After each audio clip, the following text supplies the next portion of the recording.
বরগুনার উপকূল জুড়ে বাড়ছে অবৈধ ট্রোলিং বোটের দৌরাত্ম্য। এতে ধ্বংস হচ্ছে ইলিশ সহ নানা প্রজাতির মাছের পোনা। সংশ্লিষ্টদের দাবি, অবৈধ ট্রোলিং বন্ধ করা না গেলে হুমকিতে পড়বে সামুদ্রিক জীববৈচিত্র্য। সক্ষমতার অভাবে কার্যকর পদক্ষেপ নেওয়া যাচ্ছে না বলে জানায় মৎস্য অধিদপ্তর। আর কোস্ট গার্ডের দাবি, কঠোর অভিযান চলছে।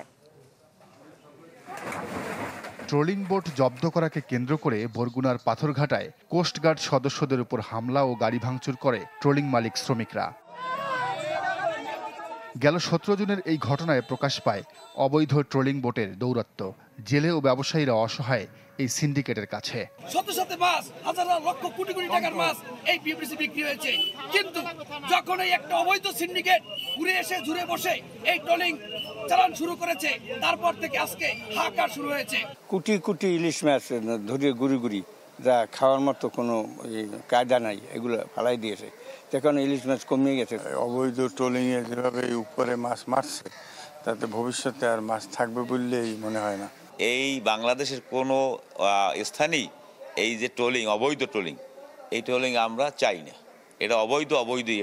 কাঠের তৈরি ট্রলারে বিভিন্ন উপকরণ যুক্ত করে তৈরি করা হয়েছে ট্রোলিং বোট। তাতে ছোট ফাঁসের জাল লাগিয়ে সমুদ্রের 10 থেকে 15 মিটার গভীরতায় শিকার করা হচ্ছে নানা প্রজাতির মাছ, যা আইনে সম্পূর্ণ নিষিদ্ধ বলে জানান জেলা মৎস্য কর্মকর্তা।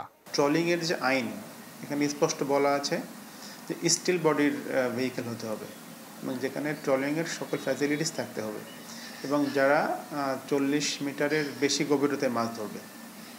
কিন্তু এই যে ট্রল বোট, যারা এদের সক্ষমতা নাই যে 40 মিটারের গিয়ে তারা মাছ ধরবে, তারা শ্যালো ওয়াটারে মাছ ধরবে, এত তারা পারে না।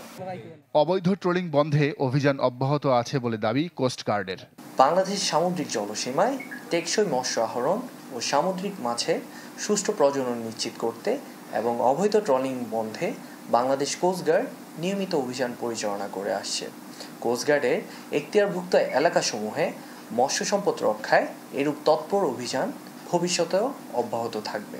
মৎস্য গবেষকরা বলছেন, অবৈধ ট্রোলিং বন্ধ করা না গেলে হুমকিতে পড়বে সামুদ্রিক নানা প্রজাতির মাছ আর জীববৈচিত্র্য। বর্তমানে যে কাঠবুড়ি ট্রলিং যে হারে বাড়ছে, যদি এটা কমানো না হয় বা এটা যদি রোধ না করা হয়, তাহলে দেখা যাবে যে আগামী 5 বছরের ভিতরে গিয়ে আমাদের বিভিন্ন যে সমস্ত ইলিশ ব্যতীত অন্যান্য যা মাছ প্রজাতি, সেগুলো তো ব্যাপক হারে কমে যাবে। বিশেষ করে ক্রাস্টেশিয়ানের কথা আমরা বলেছিলাম, চিংড়ি প্রজাতির কথা বলেছিলাম।